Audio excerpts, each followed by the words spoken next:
বাংলাদেশে এখন সবচেয়ে লাভজনক ব্যবসা হলো এমপিগিরির ব্যবসা এবং স্থানীয় সরকার মন্ত্রণালয় নিষিদ্ধ করে দেওয়া উচিত। আমরা জুডিশিয়ারিকে রাজনীতি প্রভাবমুক্ত করতে চাই।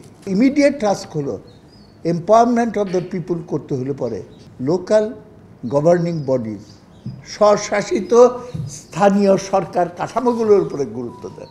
গ্রাম ভিত্তিতে, ইউনিয়ন ভিত্তিতে যে জনগণের স্বশাসিত সংস্থাগুলো যেগুলো গড়ে উঠবে, বিচার কাজের অনেক কিছুই কিন্তু সেইখানে আমরা করতে পারি। বিচার কাজ শুরু হওয়ার আগেই যে একটু ফয়সালা করে নেওয়া যেটা বলছেন, সেটা উপর থেকে না যেমন করা উচিত, আমি সাজেস্ট করছি যে নিচের থেকে কেন আমরা করব না, এবং সেটা করতে হলে empowerment of the local body এবং স্থানীয় সরকার মন্ত্রণালয় নিষিদ্ধ করে দেওয়া উচিত।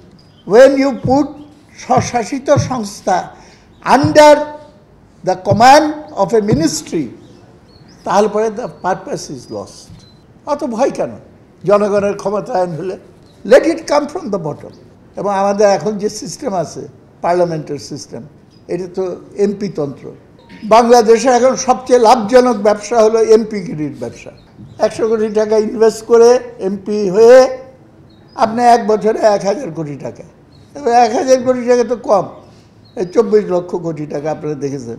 জমি বর্গা দেওয়া যায়, স্বার্থ বর্গা দেওয়া যায় না। ভাইয়েরা, আপনারা হাসিনার উপরে বর্গা দিয়ে বসেছিলেন যে ফসল এনে দিবে, খালেদা জিয়ার উপরে ছিলেন, ইউনুস সাহেবের উপরে বর্গা দিয়ে বসে আছেন, সেলিম সাহেবের উপরে বর্গা দিয়ে বসে থাকলে ফসল আপনি এসে যাবে, কোনোদিন না। আপনার স্বার্থ নিয়ে আপনাকে দাঁড়াইতে হবে রাজপথে।